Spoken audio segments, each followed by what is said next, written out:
11th governorship and state assembly elections, experts on political matters have warned that a flawed electoral system may fuel voter apathy and disinterest in political affairs. Stakeholders have also advised the Independent National Electoral Commission, INEC, to maintain nonpartisanship and stick to the electoral laws, noting that many disgruntled election stakeholders have been accused of incompetence and malpractice in last Saturday's presidential and National Assembly elections. They contend that the current agitations against announced results revolve more around INEC's perceived incompetence and partisanship than recorded violence. Well, joining us now to discuss this trend are NOB of the Situation Room and Paul James of Yaga Africa. Good to have you two on Newsday. Thank you for joining us on the program for this important discussion. Let me start with you. Let me start with you, Ene. Let's talk about the voter turnout. As the intro read, let's just throw a few figures out there. For the presidential and legislative elections, they were described, the turnout was described as pitifully low by the Financial Times. Only a third of the 87 million people who actually had PVCs came out to vote, and not to talk about the months of insecurity that led up to the elections. There's also a lot of talk of voter suppression. We saw a lot of the videos of ballot box being snatched, voters being attacked and harassed and intimidated. So are security services, are they not aware? Are they under-equipped? Are they overstressed during this particular election period? Or in order for them to do the job of securing all the posts that, the Inspector General of Police told us would get manned during this elections? Or is it incompetence, and are they compromised? Which is which? I think if we want to look at the issue of the security look at the flawed nature of the election, we shouldn't just go to the security and say, security, you are the one that has made it so. When you look at the apathy as well, when we are going into this election, INEC assured us, they published the number of polling units that we have, the ones that were expected, the ones that were not going to be opened. About 240 was not going to be opened because they were not populated. But we went into the election with 176,606 polling units. As at this moment, we do not have the audit of how many polling units the election was conducted, because we believe that that will give us a better idea, because the logistics was a sham. Once the logistics was not moved by Thursday, we knew we were heading for, a cascading effect, because under normal conditions, by Thursday, you ought to have moved all the things that you needed to move from the central bank. That's the sensitive materials. And at this time, they were looking for money. They were looking for also the sensitive materials. On Friday, as at about 12 noon, we still had only 1/3 of the states that have received their things at the central bank. And when we talked to them, even down to evening, we were seeing some of the states still struggling. At the end of the day, they got the things from the central bank, but it was too late to go to the RATEX. And so when we are looking at the issue of security, incidentally, I will say we commend the security agencies for the work that they did to a certain level. It is the areas where ballot boxes were snatched, or is it snatched or smashed, because when you snatch it now, it's almost of no use to you. We also saw security agencies, and we reported that, and the police said they were trying to put the incidences together. They say about 12 incidences. We were thinking that the security would be overpowered. The agencies had synergy, and so we cannot put the blame on security. They have their blames, but it cannot be as large as that of INEC. INEC made a promise to conduct this election in a free, fair, and credible manner. And one of the core things that we had was the IREP portal, that it was going to be offloaded as soon as. So when you look at logistics, first from the delivery or getting the ad hoc staff getting to the polling units, it was a whole shamble. Some people, as at close of polls, ad hoc materials had, ad hoc staff had not reached many of the polling units. And so when you look at that, you are not talking about the security people now. When we're going in, we had a threshold. We had a pre-election assessment before we went into the election, and we raised the hotspots. For example, we say the Southeast was going to be a trouble spot because of the IPOB. But do you know that many people came out en masse to come and vote? There was no trouble in those areas. And then you go to even where you have the conflict in the Northeast. Many people came out to vote, but did ad hoc staff, did logistics get to them? So many places there was no conduct of election. I cite an example like Jigwa. During the result collation, they say about 95 polling units, which was more than 508,000 persons. The election was knocked off because of failure of beavers or something, one thing or the other. So I think INEC needs to come clear to tell us how many, because as at the polling units that you are going to conduct election, the police were paid allowances to be in all of those polling units. So the number of the polling units that you did not deploy, what happened to them? And we are holding INEC accountable, because this election is a very, very serious election. 403 billion were given for this election. Did they give it to them? They are the ones that should be held accountable and that should talk about it, not me.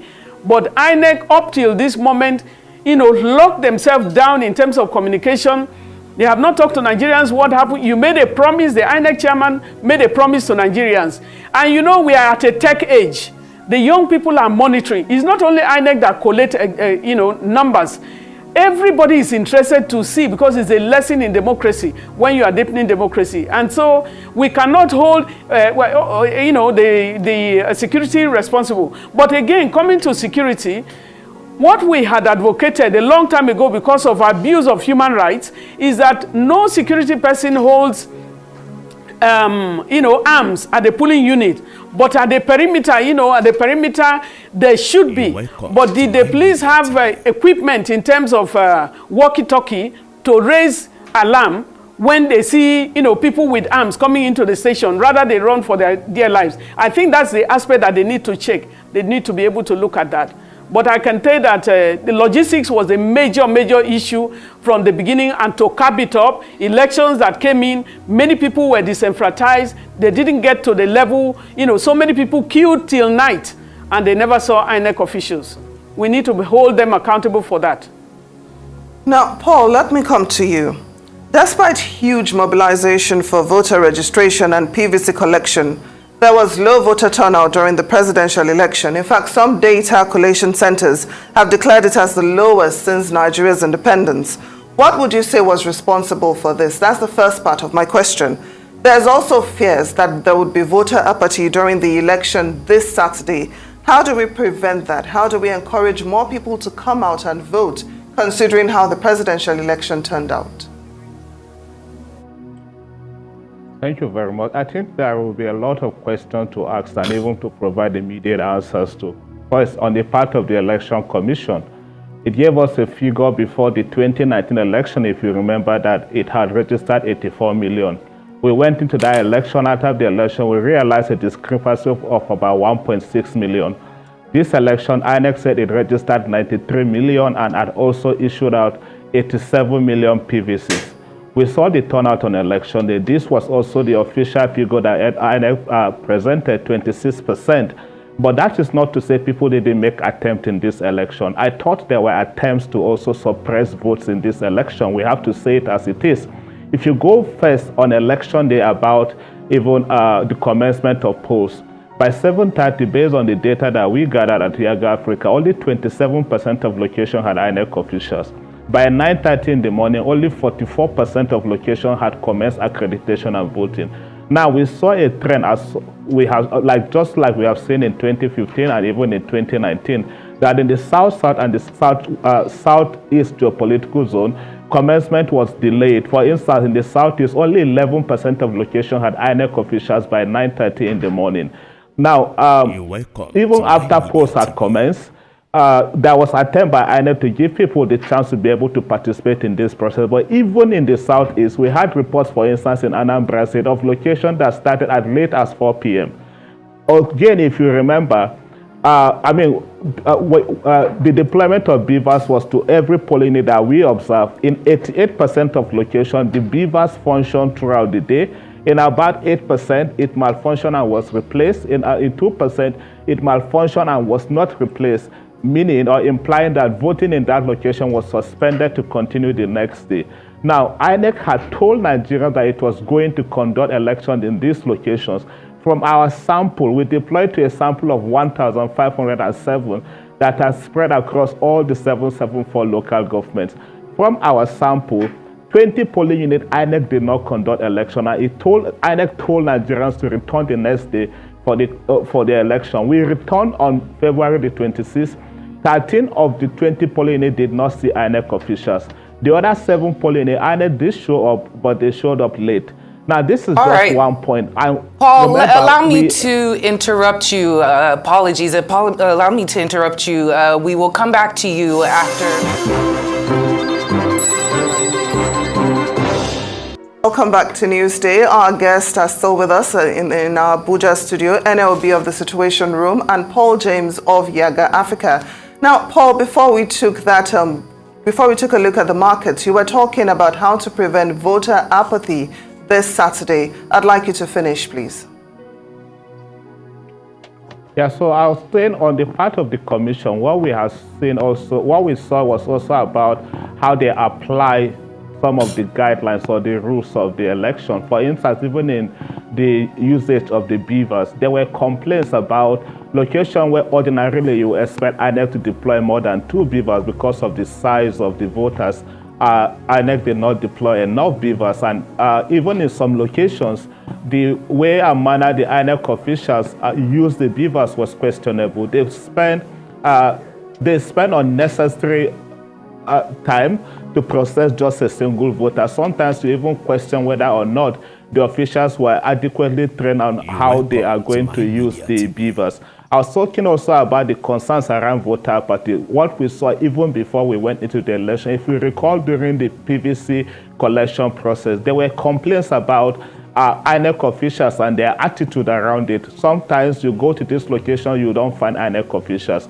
Sometimes they are there, they arrive very late. Other times they are there also, the attitude, especially the cards will just be there, followed. They are not sorted according to how it will be easier for INEC officials to be able to pick up these cards and give to voters. So voters arrive this location, they are discouraged because of this sort of attitude. But then as for the election proper, as we go into the election, for instance, especially as we are planning towards the March 11th election, we hope lessons have been learned. I heard INEC is already talking about another retraining. I hope they will take this training serious and we will not end up with the case as we saw in the FCT election last time, that at the end, after all of this, that INEC replaced some of its ad hoc staff on the morning of the election. We hope it is the staff that are trained that will be deployed, and that this staff will also have access to every aspect of this process, especially the equipment that will be deployed. For instance, on election day last time, we saw staff calling their superior officers when they were not able to either use the beavers or were not able to use certain aspects of the machine, especially in the processing and uploading of the polling unit level results. So we hope INEC have learned lessons from that and we'll see improvement on Saturday. Well, thank you for that, Paul. And then let me come back to you and talk about this, of course, this next Saturday's elections. We know that there was an increase in the amount of individuals that registered for their PVCs for this electoral season. Some are saying that it's an offshoot of the NSARS protests. A lot of the youth who finally found their political voice and want to exercise their civic duty for the first time.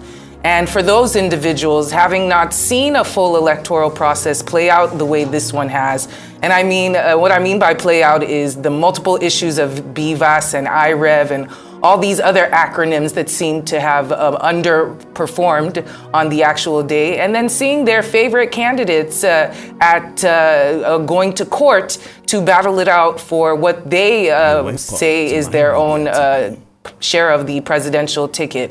all of these things seem a little less encouraging. Do you have hopes that more people, or even at least half of the amount of people that turned up for the presidential elections, will turn out for the governorship elections? And what kind of impact could this have on the numbers that we get?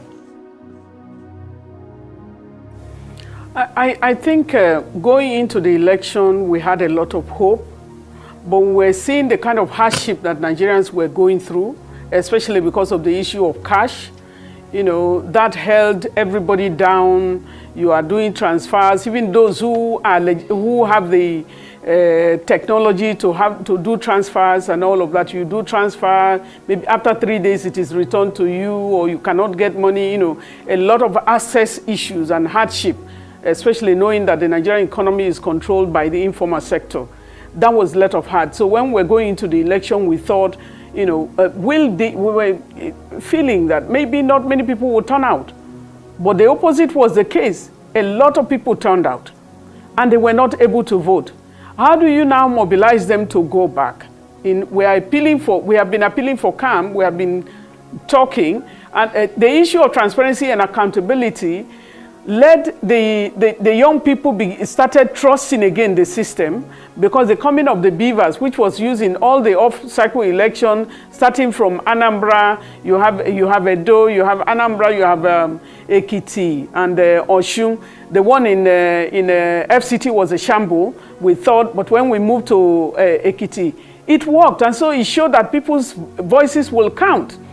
And so we were heavy on the issue of vote buying, you know, because we believe that that vote buying is demeaning of Nigerians, you know, and so we had called on the police to arrest those who are conducting vote buying, you know, from different places, vote buying or vote selling, you know, and so the ICPC, for example, rose, EFCC especially rose in their numbers to everywhere. They brought out the numbers for every state. This is where you know, so we could see that vote buying on the street come down, you know, to about 7% of the places that we observed. And so that wasn't the measure again. So security wasn't the measure. Now you are coming to mobilizing people. The young people believe in technology. And so this election was supposed to be one of the best elections ever conducted in Nigeria. But what we had, again, is the IREF, the portal failed. And INEC is not able to explain it to anybody. We want to let them know that a lot of money was invested. A lot of money was invested in technology to make this election more tech savvy, and also making people, bringing out transparency and accountability. We didn't see that, and INEC is not explaining. And so we are going to another election. We are still appealing to Nigerians to go in for the election, to go and cast, you know, their votes, but people are not being held accountable. We're happy to see, you know, in this election, we had a third force. We're used to two-party system, and then we had a third force where young people also entrusted themselves. And now you are not even showing them clearly that these older parties want clearly. You are because of your not communicating, you are putting a shade around all of it. And that's why from the Nigerian Civil Society Situation Room, we say the election lacked credibility. Because we are not bothered about who wins. After all, all of them are Nigerians that are contesting. But the process is as good as the result that you get. And so the process is very disappointing. INEC, that is the umpire that has the authority to conduct this election, is not talking to Nigerians about what they do. And I think they should come out. We are appealing to for Nigerians not to give up. This is an experience of a lifetime. And we are going to experience it together. Many of us, we are here. We are not leaving this country for anybody. So whoever is trying to twat or to taunt us will have to be responsible to answer for it. But we are appealing for calm. And we are appealing for people not to give up, to go and cast their vote. It will be an experience together. But we from the civil society, we are holding INEC accountable for what they have done. We are holding the security, sector also accountable for where we saw even security men guarding politicians, and they are going to pulling unit to knock down issues. They have to be able to look at that, because so many, security men are guarding politicians, and they are paid by my taxpayer and your taxpayer pay money. What we suffer to pay is being experienced in this. And so transparency and accountability is an issue. The issue of trust deficit is deepened as we go into the governorship election. But let them not have the best way. Others have said they are going to court. So let's calm down and make sure that we go out en masse and again cast our votes. But we are also watching INEC to be accountable. This is the first election that we are hearing that INEC did not even get to polling units. That is very shocking. They have taken us more than 50 years back. Well, Paul, INEC has promised that glitches experienced with the beavers and uploading of results during the presidential election will be rectified before this Saturday's election. The INEC chair also says resident electoral commissioners will be blamed for any failures experienced during the governorship election. Now, is this enough to reassure voters, or does INEC need to do more to boost voters' confidence?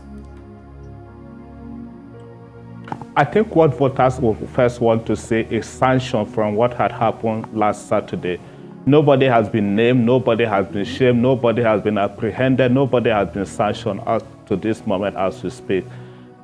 This is an election that is premised or predicated on technology, and that also draws its strength now from Section 47 of the new Electoral Act. Everything was up on the table in this election, and INEC failed.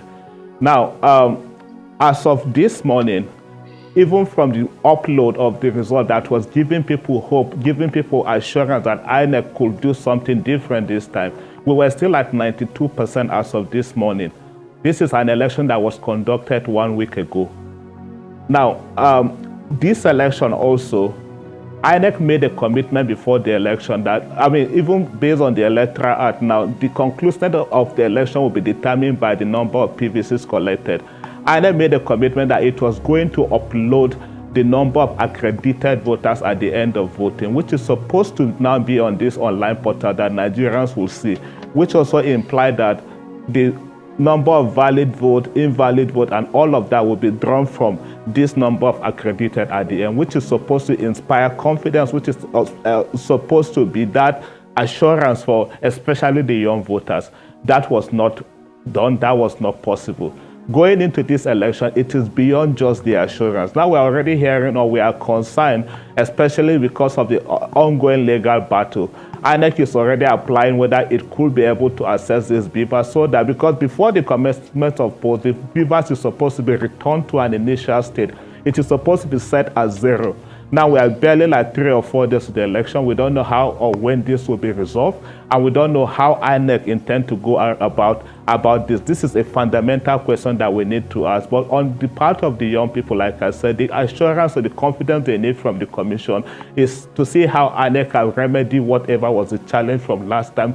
It is just beyond talking about we want to hold people accountable. Who are these people? What did they do? What was the glitch? Is also just beyond telling us there was a glitch. What was the glitch, and what has been done to prevent it from reoccurring for the second time? I know a lot of people are waiting for that information, Paul, but it seems that it might not come in time. I'm going to pose a similar question to you, Ene, about whether or not you think that what the INEC chairman came to say is a little bit of a mea culpa, if it's enough to get individuals to come out to vote on Saturday, if that's enough for them. And also with the influence of Naira in the money in this elections, we can't say that it wasn't used at all. Clearly its effects have been seen. We know that the Supreme Court recently allowed the old 500, 1,000, and 200 Naira notes to be used legally. Is that going to have any type of effect on these particular elections, as we know before there were issues in the last elections? When you are talking of the money that they have allowed, according to some of the banks, they say they have not heard from central bank. So money is not yet in circulation. For all the information that we have gotten, the central bank, the Supreme Court has made its judgment, but nobody. And when you want to look at those who were struggling for that money, struggling for this, it is the state governors. So you feel, what is it that, how come the common man is not involved in the negotiation? It is because many of the common people, they have taken all they have to the bank. All they want is the money. Give me back my money, or give me some of my money. Let me go and do what I want to do. And you are not getting the money. But you find a lot of people who have looted, the treasury of so many states across the country. Many of the workers are not paid. You know, they are still just walking around. We have states that have not paid up to 30 months of salary. If you don't pay for 2 months, many of us, we know where we will be if we have not received salary for 2 months or 3 months or 4 months.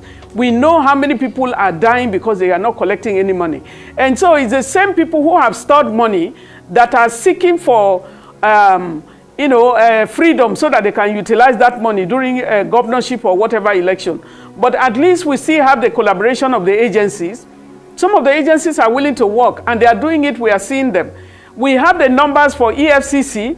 Some of them who are governors today, I'm sure that the EFCC and ICPC, they are waiting for them to finish, and they will get them. That's why a lot of them are going for senatorial positions, and they are losing the positions. Many of the governors have gone. Most of the time, it's like the parliament is their retirement home, so that they can go and hold on there as if they are hiding in a place. There is no hiding place in this life, wherever you are. And so the money may play a part, but at least we have the assurance of the different agencies, DSS, ICPC, EFCC, and so on and so forth, that are going to be watching. And so we'll continue to watch. We'll watch them as they perform. But for logistics, the issues of INEC, up till this moment as I'm talking, the Nigerian Civil Society Situation Room worked very closely, and ActionAid Nigeria, we worked very closely with the electoral body. And we're hoping for the best election, even for logistics, but it never happened. The thing is that the burden that the electoral body is carrying is more than it. They are not making any statement. They are not telling us whether it's the money that CBN didn't give them was what delayed their late arrival of materials. They are holding on to that. And so you don't have to hold anybody. You take your rule, and they are not communicating.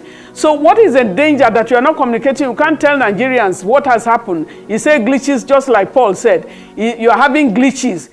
Saying you have glitches is not enough for Nigerians. It's not enough for me. It's not enough for my colleagues. What really happened? You made a promise to Nigerians. If you fail a promise, our leaders should learn to say, sorry, this happened. Or whatever happened, you need to tell Nigerians, because our money is involved. And blood has been involved because some people died. And you cannot be tendering apology.